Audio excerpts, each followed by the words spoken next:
Do you remember this song that the BBC refused to play last year, despite it reaching the top 40 in the Christmas #1 charts? It'll be freezing this Christmas while Keir Starmer's warm. Absolute classic. And, well, Chris Middleton, the creator of the song, who's inspired, of course, by the country's anger over Labour's cuts to the winter fuel payments, has now had his BBC Newcastle's weekend newsreader shifts cancelled, and he now joins us to tell us more. Chris Middleton, welcome to the show, and it's an incredible development, a plot twist I didn't see coming. For starters, I had no idea that you worked for the BBC. You came on my show, and of course I was outside the BBC playing it to them over a speaker, trolling them because they refused to play it, and little known to me, this cost you your job as a BBC newsreader. So let's start from the top. What's the reason that they gave you for terminating your contract? Yes, that's right, Martin. Thanks for having me on. Well, the reason, as you might imagine, that I was told was because it was a conflict of interest. It would be against the BBC's impartiality rules to allow me to continue my job as a newsreader while also putting out a song, which, of course, it was political, but the main goal of it was to raise money and raise awareness for pensioners. What's fascinating about this story, Chris, is that when you initially put this song together, you did it on a shoestring, you hired a singer, you made the video yourself, you had no intention of going public, but of course it simply snowballed at Christmas. It became an unstoppable beast.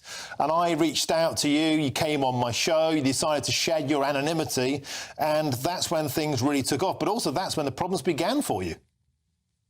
Yes, that's right. Well, initially, my plan with the song, obviously, I didn't know how well it would do at all at the start of it. My plan was to just put it out there anonymously.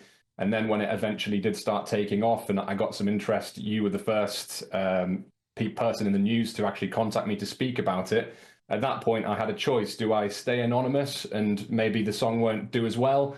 Or do I put my face out there? Do I put my name out there and try and push the song as much as possible and try and raise as much awareness, knowing that potentially it would cost me my freelance job with the BBC. So once you'd invited me onto your show initially, when I told them that I was coming on your show, I was going to speak about the song, this is what I was doing, that's when they said to me, okay, you're doing this, basically you can't work here anymore, unfortunately.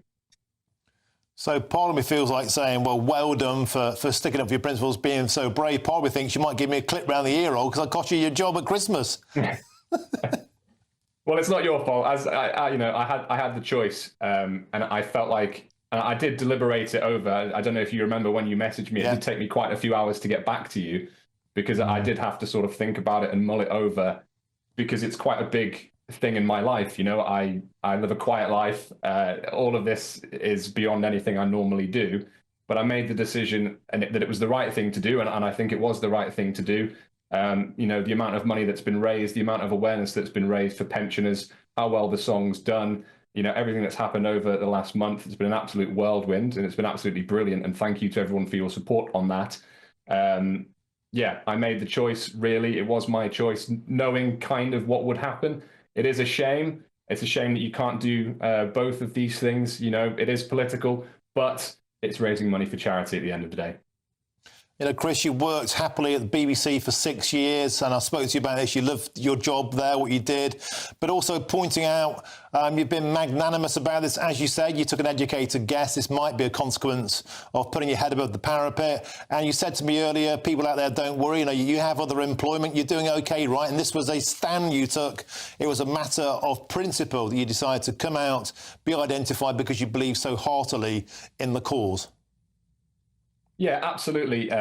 Fortunately, you know, I was a freelancer at the BBC for 6 years. It was only a small part of my income. Fortunately, I do have other work that I do as well. So that kind of gave me the cushion to be able to actually do it. Had the BBC been my full income, as it is for a lot of freelancers, then I would have probably been in a position where I actually wouldn't have been able to do it because I wouldn't have had money to pay rent or for food or for heating.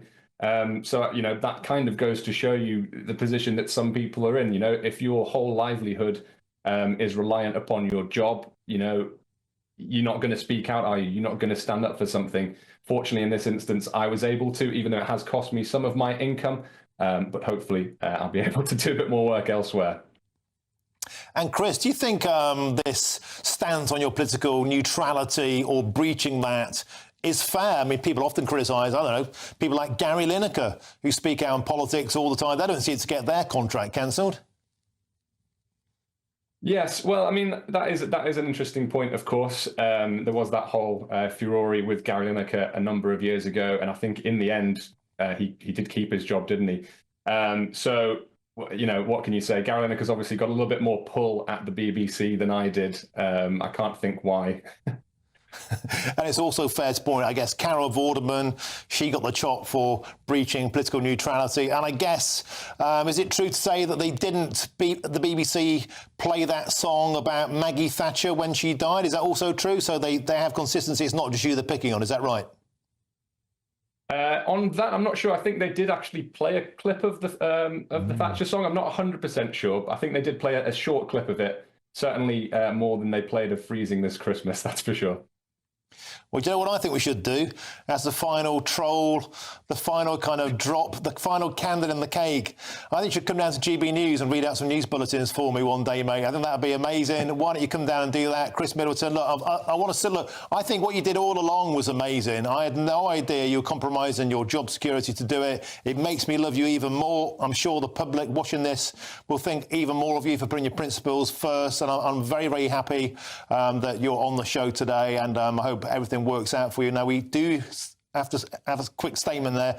We have reached out to the BBC in Newcastle for comment, but as yet we are not receiving a response. We will, of course, though, bring you this once we receive it. And as mentioned by my guest there, my friend Chris Middleton, they told him it was a breach of the BBC's impartiality policy. Chris Middleton, we lost you there, but look, thanks very, very much for joining us on the show.